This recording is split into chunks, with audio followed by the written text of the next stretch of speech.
Being that it's 9 o'clock, we'll start the meeting with the Pledge of Allegiance. I pledge allegiance to the flag of the United States of America and to the republic for which it stands, one nation, under God, indivisible, with liberty and justice for all.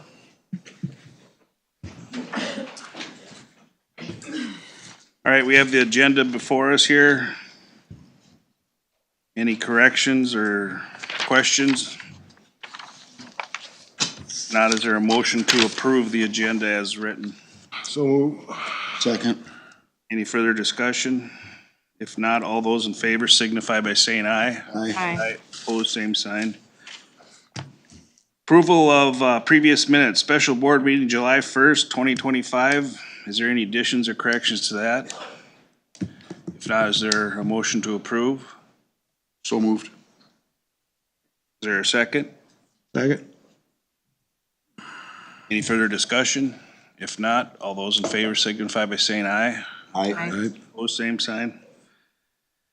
Minutes from board meeting July 1st, 2025. Is there any additions or corrections to that? If not, is there a motion to approve? Is Looks good. Motion to approve. there a second? Second. Any further discussion? If not, all those in favor signify by saying aye. Aye. Aye. Opposed, same sign. Work group session, July 13th. My turn now. Any additions or corrections to those minutes? If not, is there a motion to approve? So moved. Is there a second? So moved. Any further discussion? If not, all those in favor signify by saying aye. Aye. Opposed, same sign. Public comment. Now is the time for anybody in the public who would like to make a comment. Come forward. State your name and where you're from. Right here? Right, sit down, have a seat. Yep. Okay. So in my job, I talk to a ton of people, and I don't know if I'm sure you guys have heard Luke, can you state your name first? Oh, so- Pull that towards you. There you go. Alright, my name's Luke Onsted. Work for the county, but not here really for that, but, so anyway, the state of Minnesota has eliminated the shotgun zone. Counties do have the ability to opt out, and like I said, in my job, I talk to tons of people, so I've been asking a lot of people. It's about 85% against, 15% for the shotgun, or they say they will adapt if needed. So I said I would make a public comment. A lot of people don't like to come here, so myself included for public comment, but I don't know why I'm nervous about that. So some of the more common concerns that people have been saying is hunting is during the harvest time, so that's when the farmers and workers are out in the fields. Up north is much more dense woods and rocks than here. Rifles shoot much farther past the target, and then shotguns nowadays shoot accurate to 200 to 300 yards. Most situations around here don't require any more. I heard that one a lot. And then some of the statistics I just looked up, most hunting accidents are due to failure of people to identify the target, or more importantly, what's beyond the target. Careless handling of firearms, and then the third one, victims in the line of fire, or they're mistaken as an animal or something, and that would just be increase the distance of that with a rifle. Rifles can travel up to 5 times farther than a shotgun, and then shotguns travel an average of 700 yards, potentially up to a mile.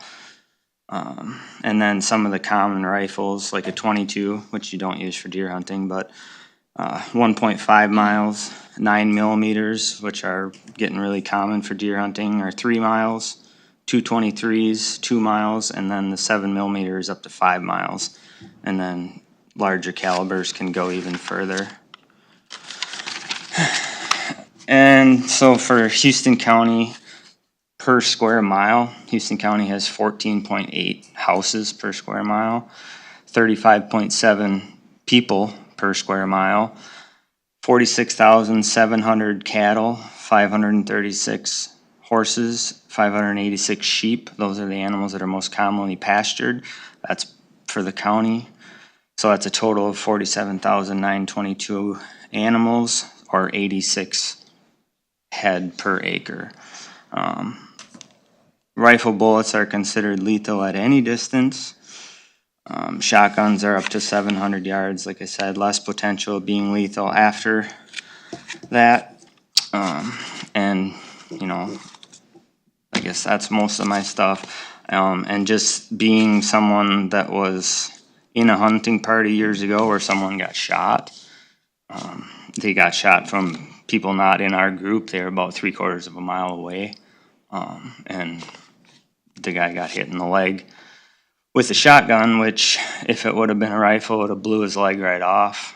Being a shotgun, it didn't have enough speed or force anymore that it went into his leg and broke his leg, and he had to have some surgeries, but he was able to keep his leg. So that's just to get asked that, you know, we consider maybe have a discussion on it or something like that in the near future. And I can come up with more statistics, and I don't know if that's something I need to put on the agenda or what. That's what I guess my question was. Where'd you get your livestock numbers? Off of the Census Bureau. Well, we'll have a discussion about it and it'll be on the agenda in the future. Okay. All right. Next That's time, I would like Smiley to talk. Okay. I talked to him yesterday. He wasn't gonna talk. Oh, he's coming up. I'm proud of you. You guys want to state your name? Steve Bauer. Clayton Johnson. So I'm here like Luke Onsted on behalf of a lot of sportsmen in Houston County, and I run in a pretty big hunting circle. And I agree with Luke Onsted. I don't know if you guys are aware, you know, this new statute was buried in an omnibus bill. And it, you know, it included a lot of funding, extending the crossbow, the new crossbow legislation, but also a lot of fishing regulations were buried in this bill. And it's my opinion that if it would have been singled out, I think the vote would have been, you know, significantly different. And I've been following this quite a bit, obviously. And you folks do have the ability to opt out or exempt yourself. But according to the DNR, I talked to the DNR on this, and the DNR said that if you have a public hearing on it, and then after that, then you folks can vote on exempting Houston County from this new rifle law. And I've been an avid hunter since I've probably been 13. I've hunted big game from the Arctic Circle to Texas to Alaska. I know how far a rifle will shoot. I personally have shot big game out west at 510 yards, 425 yards, but there's nothing but open space or a hill behind, you know, what I shoot. And I think hopefully that you guys pass this resolution because I think it's gonna have a negative effect. Luke went through some of the statistics. I'm not gonna bore you with that. I brought statistics with too, but I would appreciate your consideration in this matter. And if you folks have any questions, I obviously did a lot of research, including meeting with Greg Davids in person and Jeremy Miller in person. And I also talked to the co-author or the original author, Steve Driscowski, as well, in person. So if you folks have any questions whatsoever, feel free to contact. Where was he from? Driscowski is actually from, he lives in Zumbrota. And so he represents a portion of Goodhue County, a portion of Olmsted County, and a portion of Dodge County. And ironically, early on, Olmsted County wanted to get opted out or exempted, and then Dodge County kind of, you know, piled on too. And I find it kind of ironic that Olmsted County, which he represents, Dodge County, which he represents, those counties want nothing to do with it as well. And, I mean, I gotta hand it to Freeborn County. Freeborn County jumped on it within no more than 3 weeks after the law got passed. I believe Mower County did too. They did. I'm in the process of trying to contact Olmsted County attorney. I did talk to Freeborn County's attorney, and, you know, see exactly, you know, what kind of language that they used in that. We just feel it's a major, what should I say, concern about shooting accidents in Minnesota. How many do they have in Wisconsin? Well, I was reading, I'll just give you one example recently, and I believe it was in La Crosse County, that a farmer was out checking his cattle and he got hit, not the cattle. He got hit by a stray rifle bullet. Because it'll go a long ways. Oh, yeah. So it's legal in Wisconsin? It is. Yeah. And, you know, Iowa passed something, probably 2, maybe 3 years ago. You can use a rifle, but it's a straight wall cartridge. Cartridge.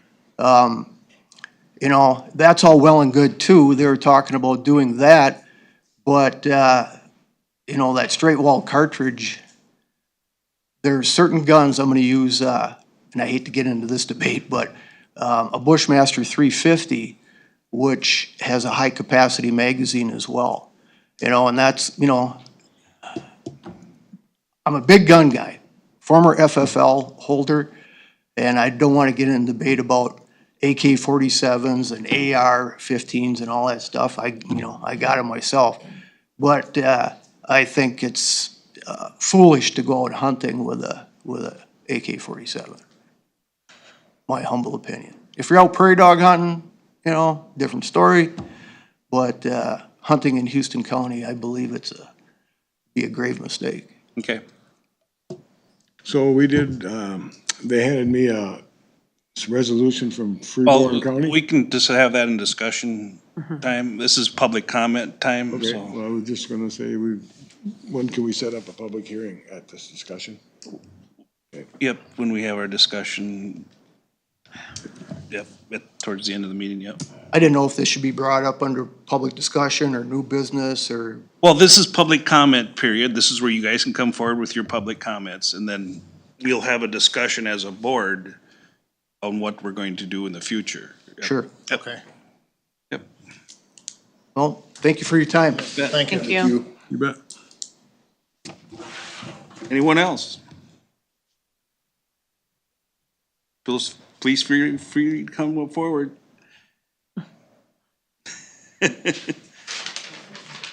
Mary. My name is Bonnie Lum. Yep. I agree with everything everybody has talked about so far, but I think it's more important because we try and get young kids to start hunting. And now I think they have to be 12 to get their permit to hunt. And I personally think that 12 years old for a shotgun is okay, but you start putting them with a rifle, that's not good. Because they don't know how to judge the distance and, you know, they're in a learning process. They don't know that there's not a hill over here or the buildings are sitting over here. So I just think it's too young for little kids, 12-year-olds. Okay, thank you. Thank you. Thanks, Bonnie. Anybody else? Hi, my name is Bea Kelch, and I have a question.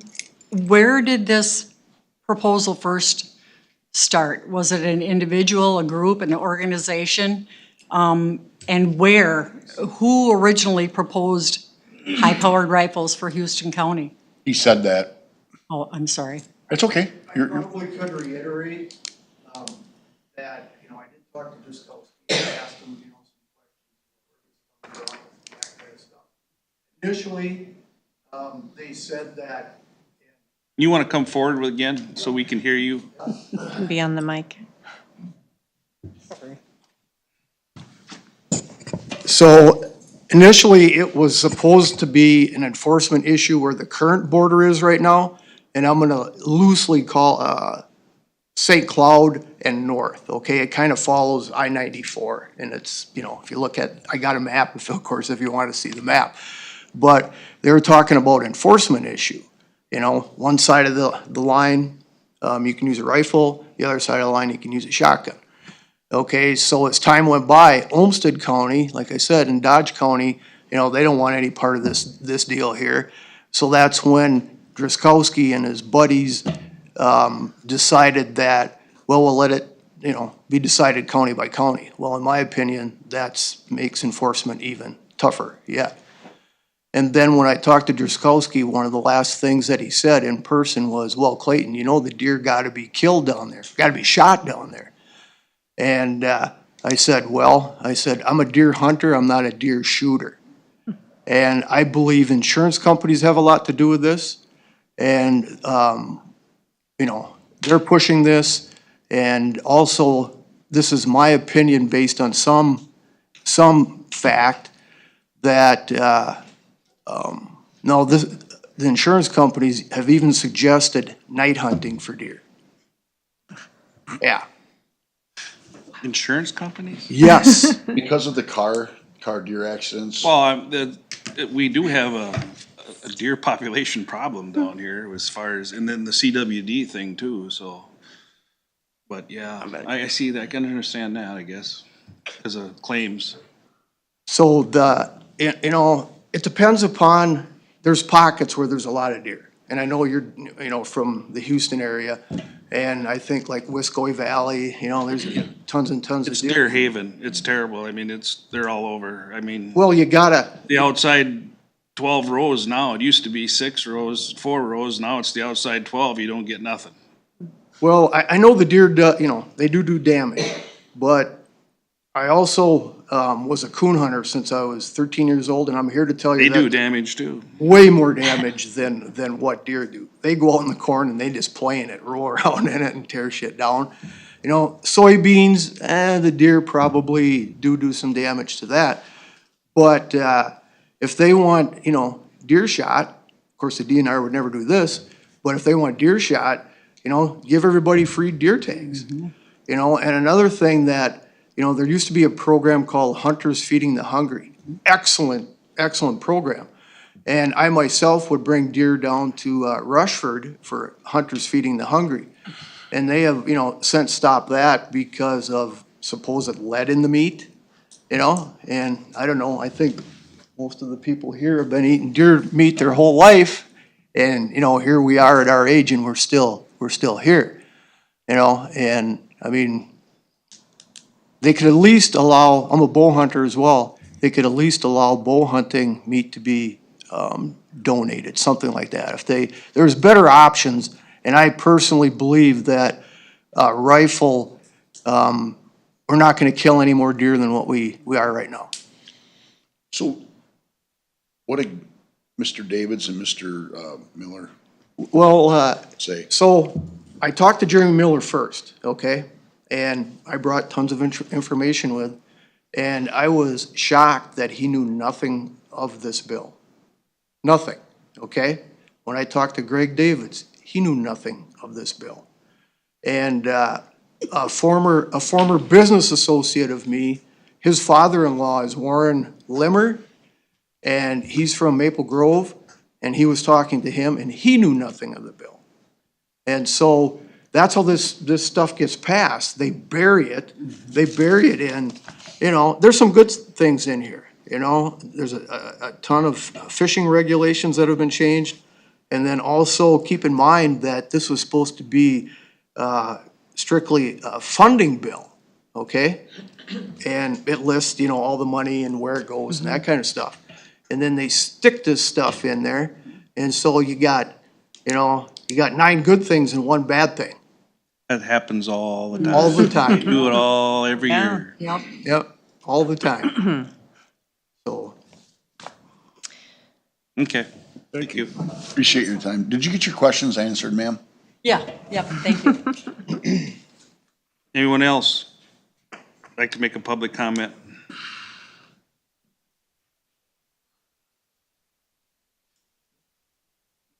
All right, if that's it, we will go on to appointments. We have a closed session scheduled. I think we need to do this now. Just because there's a possible action that we have to deal with, so. Oh, that is, yeah. Yep. So. Do we have a motion to go into closed session? Yep, so moved. Second. All those in favor signify by saying aye. Aye. Aye, opposed, same sign. This picture Okay, Allison, this dog was found between Greg made a motion at 9:50 to come out of closed session, and Cindy seconded. currently at my house, if anybody wants to claim it.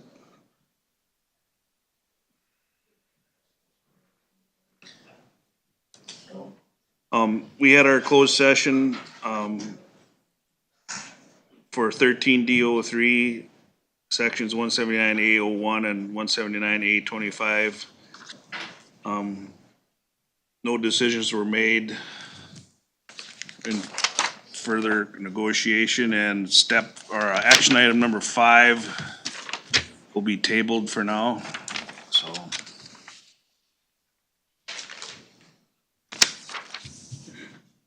All right. Now we'll move on. We're in regular session. We have the consent agenda here. There's 4 items, I believe, on the consent agenda. Any questions on those? If not, is there a motion to approve the consent agenda? Make a motion to approve the consent agenda. Second. Yep, Cindy. Motion's been made and seconded. Is there any further discussion? If not, all those in favor signify by saying aye. Aye. Aye, opposed, same sign. Moving on to action items, action item number 1, consider accepting and approving grant agreement for the FAA Airport Infrastructure Funding for project proposal for the Houston County Airport T hangar, adopting resolution 2518 to accept federal AIG funds and authorize signature. Brian. So this is the first grant that I'm expecting on the FAA for funding for the T hangar project. So this grant is for $444,000. This is the AIG grant. FAA has said that they anticipate issuing a EIP grant as well coming up here in the next week or two, so I'll probably be back with a grant that's very similar for that. So this goes along with the T hangar project that the contract's been approved for the contractor to build it, so this is the first step of the funding. Once this is approved, then you should have a email from DocuSign to do that approval. Then once you sign that, it'll automatically go on to the county attorney for her signatures, so. Everything that is proposed lines up exactly as what we were expecting, so it's standard FAA grant language, with exception of one section was added due to the lawsuit that Minnesota joined on enforcement of some regulations, so. The Duffy plaintiff special term, Yes. what does that mean? What does it mean? So, All contracts on the FAA side, federal highway side, they're all having those. There's just, it's, who's adding that in, the state? FAA is adding it in based on requirements that the courts are imposing upon them. So they're naming it? Yeah, I believe Like a there's, So this is a Sponsor? court-ordered it's a court order. special yeah. term put in a contract. Yeah, the court's ordering that they can't enforce certain things until, the appeals, everything's pending and the claims are all satisfied. There's, I believe it's up to 19 states at this point that have that language in it, so we're not unique in Minnesota, it's half the nation. Funding is there, we just need to approve this, sign it, and we get our funding. It's kind of confusing when I read this Duffy plaintiff special term here. It says in the first paragraph that DOT is not gonna abide by federal immigration law. And then in the second paragraph, it says the recipient will cooperate with federal authorities on immigration law. Yeah, I kind of thought that was strange how that's worded too, but that is the language that is being put into all these contracts. And like I said, it's not just the FAA, it's also the federal highway. And what the hell does immigration have to do with, grant funding for? What they're trying to do is if the county doesn't work directly with ICE or federal immigration law enforcement, they can withhold all of our federal funding. And this court case essentially says, no, you can't withhold funding if you don't cooperate with them at this time. So that's probably why they have both, both statements in there. Ow. Crazy. Well, I'll make a motion that we go for the grant. Motion's been made, is there a second? Second. Any further discussion?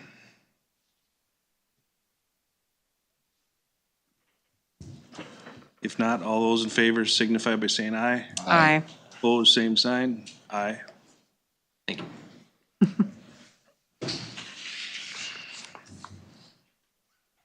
Number 2, consider adopting resolution 2519 approving the Houston County Title VI policy, non-discrimination in programming and contracts. Mr. Parker. Yeah, so this kind of maybe can play off of what Brian had off this last time. So Title VI is a Civil Rights Act of 1964, prohibits discrimination on race, color, national origin programs, activities. And we have to have these on file that we are complying with Title VI to receive federal funding. So as the last time Houston County had it was 2022, it really should be looked at every single year because the Highway Department does receive a lot of federal funds. And if we don't have these on file with a resolution that we are complying with non-discrimination practices, that we could lose federal funding. So that's what it is. So essentially there's two policies. There's a highway specific one that has Brian as our county engineer, as the Title VI coordinator for the MDOT and the Title VI for the DOT shop. And then the county-wide one, which would be myself, and that's just kind of for everything else as far as our cooperation with Title VI. This is We something need that two we would do separate every ones. What, is that just the way they do it? Why do we have two separate? Do we know? Yeah, so it's a template that's based on, originally it was a federal highway template that was given to the county that has, that would cover just the highway side, but ultimately this needs to cover all other aspects, you know, like public health and human services get a lot of federal funds as well. So as everything was put together with how federal highway wanted to see stuff and the county stuff, it ultimately became two, and actually I believe that the template originally had two separate for other counties as well. So this wasn't something we originated, or originated with us, it originated other counties, federal highway.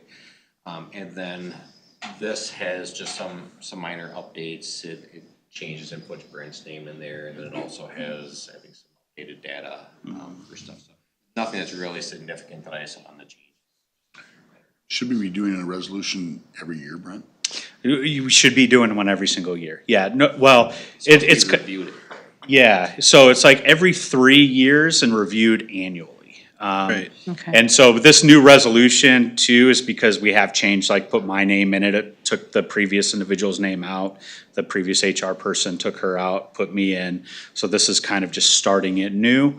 And then every single year we'll renew it annually and kind of attest to that same resolution every single year. But we need to be doing it every single year.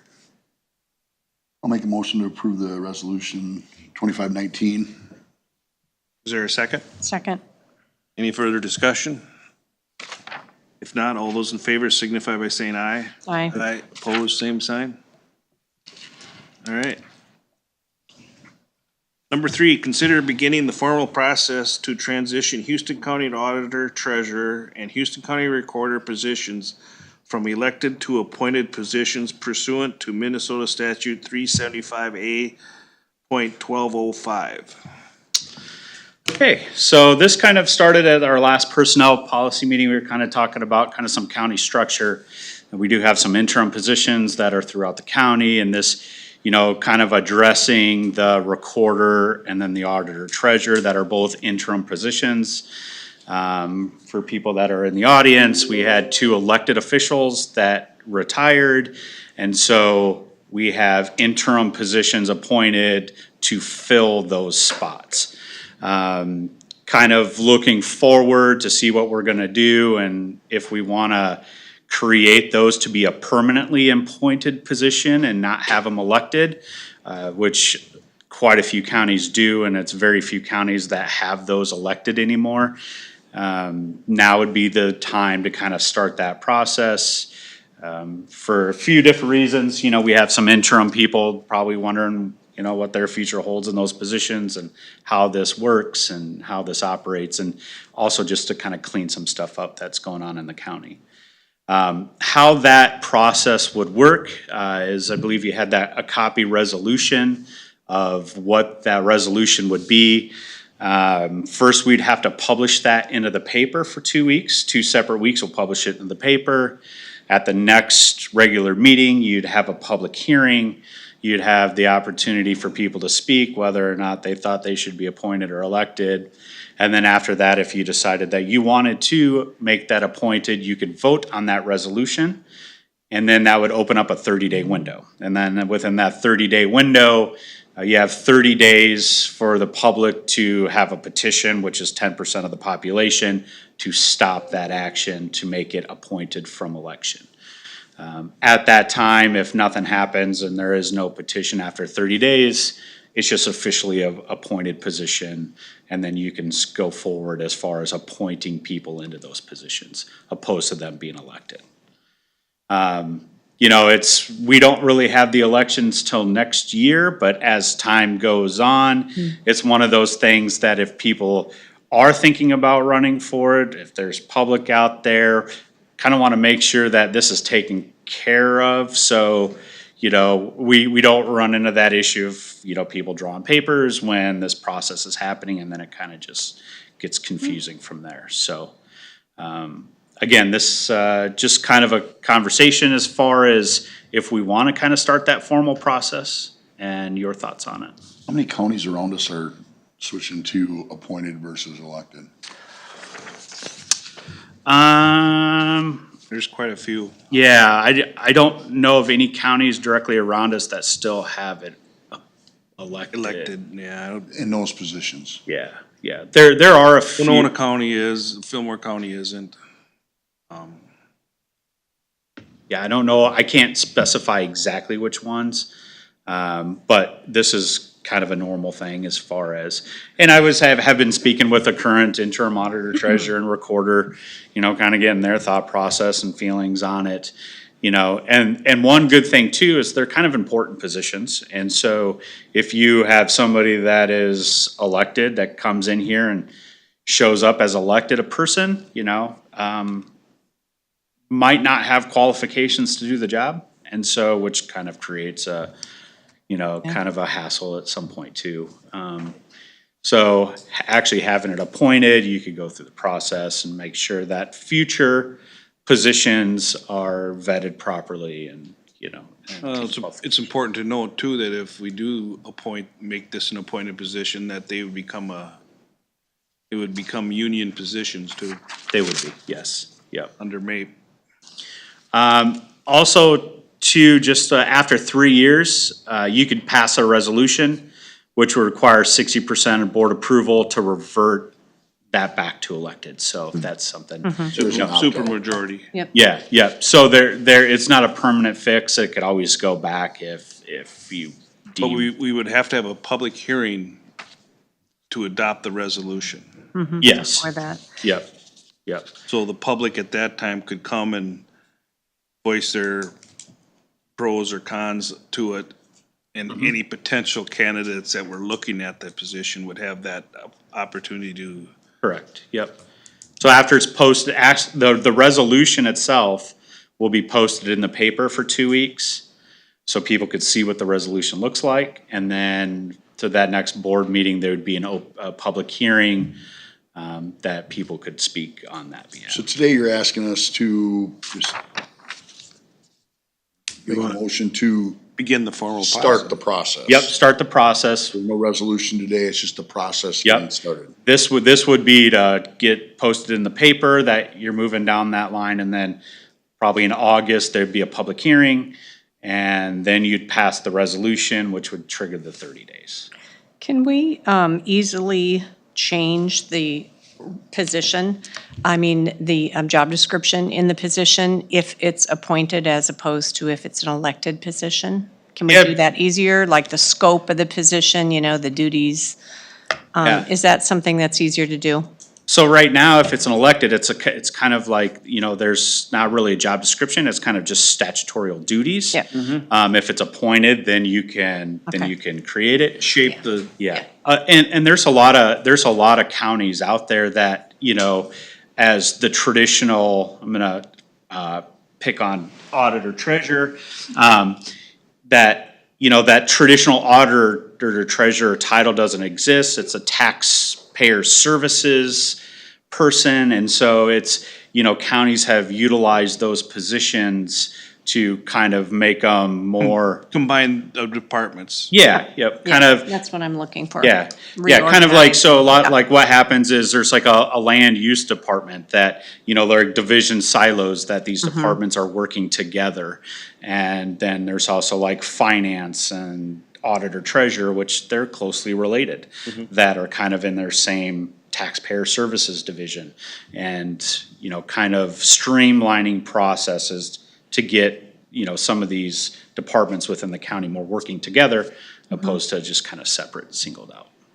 I would make a motion to begin the formal process to transition the elected positions that you have here from elected to appointed positions per statutes. Is there a second to that motion? I'll second it. Any further discussion? If not, all those in favor signify by saying aye. Aye. Aye. Opposed, same sign. Thanks, Brian. Thanks, Brent. Number 4, consider reviewing and approving payments. Carol, you got anything to add to that? Got the list? Everybody had a chance to look at the list of payments? I'll make a motion to approve. Is there a second? Greg, you second it? Yep. Any further discussion? If not, all those in favor signify by saying aye. Aye. Opposed, same sign. Number 5 has been tabled. We're moving on to discussion items. Number 1 is administrator updates. Carol, you have anything you want to add? Well, we're getting, finishing up the projected 2026 salary budget, so get those entered, reports out to the departments. We'll start probably some of the smaller departments, like the first meeting in August, doing a review and see where we're at. Preliminary calculations of the salary budgets show $1,370,900 increase over last year's salary budgets. Calculating a 20% increase in our health insurance, down since we're bidding. But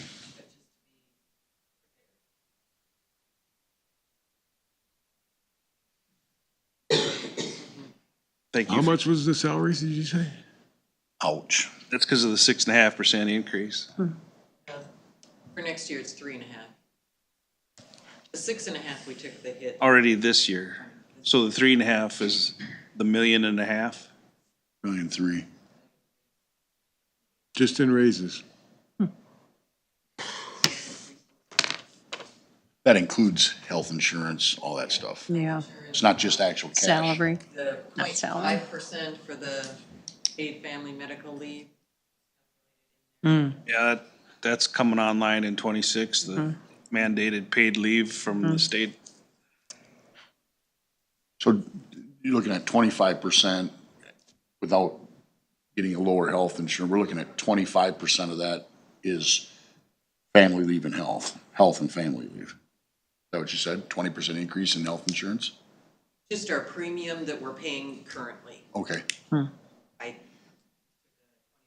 increase saying that the premium will go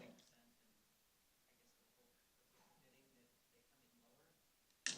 Actually, trend is more like 30% for a lot of the people who have their rates for next year, so. And we are currently working on an RFP for, That's the agreement.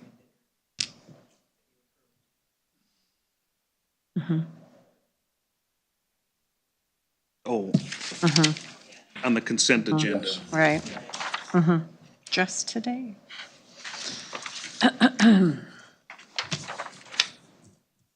Okay, anything else?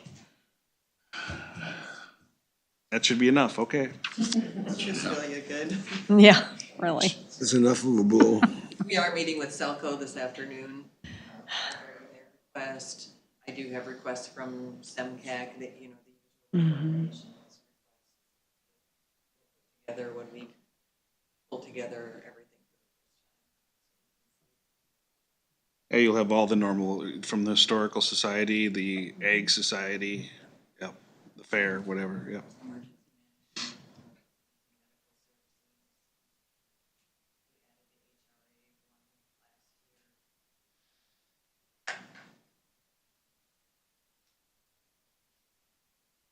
Okay.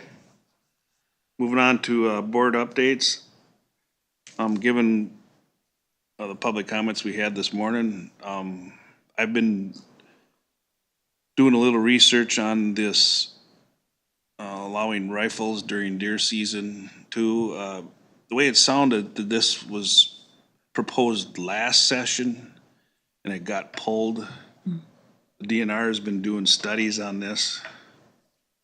And it got pulled last year for some reason. They wanted to look at it further, but it's something that's been discussed for quite a while, the way it sound, the way I can figure, but I think we should have a public hearing input session to decide what to do as a county. Probably, I don't know, next month. Getting, see how as close it's getting to deer hunting season, so. Yeah, it's effective this year, right? Yeah. Can I comment a little bit on that? We took, Clayton and them guys come up with Freeborn's resolution, and I give that to Sue Bublitz to look it over. I haven't heard back from her yet, but she thinks that it should be, we could maybe follow Freeborn resolution. Yeah, she called me yesterday morning and Did she? said that you had given that resolution Yep, in the parking lot yep, to the assistant attorney. yep. She didn't really appreciate that, but Why? that's not how it works as far as protocol in the parking lot from a commissioner. It's usually comes through the board for discussion, but Well, I mean, how we know? They gotta look at it. yeah, but it has to come through as a board discussion thing, so, but yeah, I got a call from her. That's all right. Possible to make a couple more comments on that? There will be a closing public comment coming up here. Yep. Do we wanna set a date then for a public hearing, or?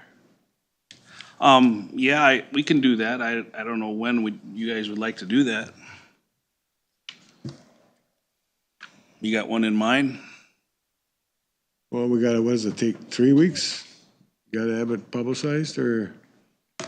10 days? 10 days. I believe. Okay, So it's too late for next week, so August sometime maybe? first meeting in August? You do the 5th. We want to make sure, like, Well, yeah, that's something we need to, See what timing they have for, it's something the county attorney should be With them. involved in as well, yeah. Yeah. so tentatively ask them first when they're gonna have it finished and bring it forward. Yep. Maybe we should just do that first, and then we can set a date. Aim for August. We're either looking at the 5th or the 19th, because the 12th is work group. Well, she thinks it's okay, should we do the 5th? Well, I think we should try to do the 9th, or what'd you say? 19th, 19th. The 5th, I'm not gonna be here, but doesn't mean you can't still have it, but should be kind of a full board thing. Is- 19th is good. 19th? That's good. You guys make it on the 19th? Might want to, You know, we record this. might want to give Sue a heads up on, see if they have that. I It should be can- ready by then. I can talk to Sue, It's over a county month. attorney, and discuss it with her. I think that's all I have. Has there been any more, I just have some questions about the possibility of purchasing the Able Building for community health. Has there been any more? We have to. Finance committee. Which is actually next Yep, day, so you want to have the discussion. we can talk about it at finance. Okay. I, We can get a lot of questions on that. oh, I've had a ton of people asking it. I mean, it's gotta be reasonable to start with, and number two, it's just an offer, but that's not reasonable. Okay. We'll talk about it. Yeah, maybe some options for funding or, however we need to go about that. We can The talk offer of about it. 1.8 million? I didn't offer nothing. Oh, My money. Jeez. I don't want that publicly out there. Smiley. That's how rumors get started. That's right, Eric. well, the rumors are out there, let me tell you, because I've been getting Oh, some yeah. questions on it, so. Yeah. That's something we need to, discuss further, I believe, so. 100%. I guess that's all I have. Commissioner Wright?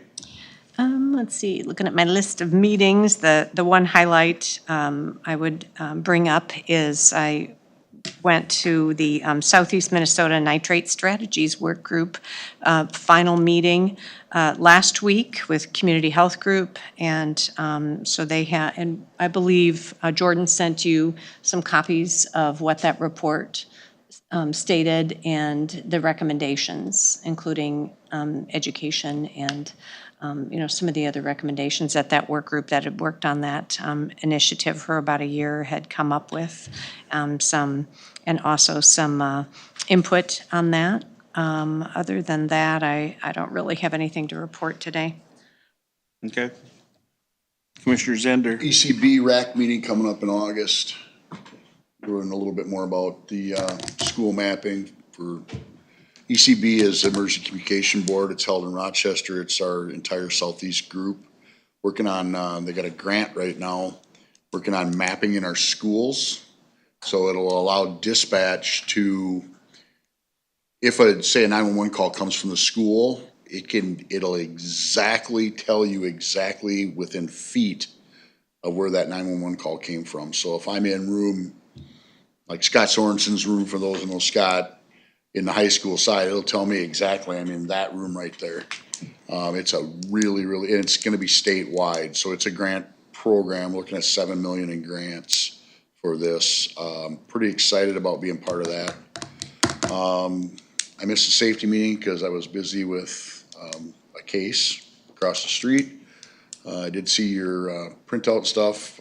Brent continues to do a great job with enhancing our safety team for the county here, so keep up the good work on that, Brent.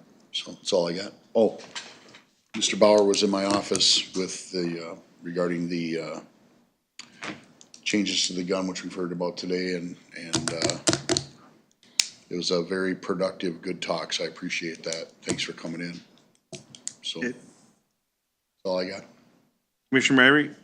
Oh, we just had a few meetings on this rifle business, that's about all. You've had what? Just a couple meetings, people called about this Rifle stuff. rifles. Oh. Okay. Anything else? Nope. Okay. Okay, now we'll have closing public comment. Anybody would like to make a closing public comment?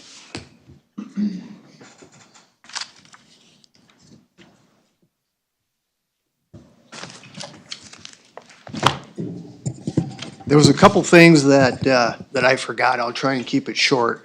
But I think there will be an issue as well, getting permission for the people that don't own their own land.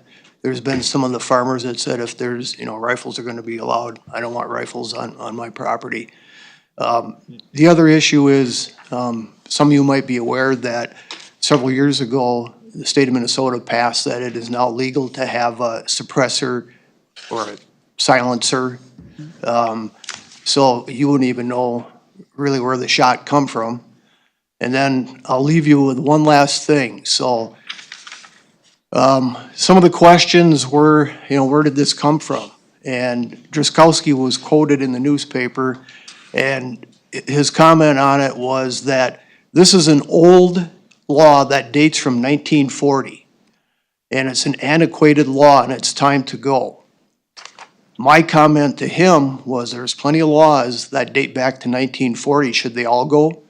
And when I told this story to Greg Davids, and I also give him, a copy of the newspaper that, with Driscollsky's, quote about an antiquated law, Greg Davids made the comment, well, the Bible's older than 1940. Should that go as well? Ooh, boom. So I'll leave you with that. Thanks. Okay, Thanks for your time. thank you.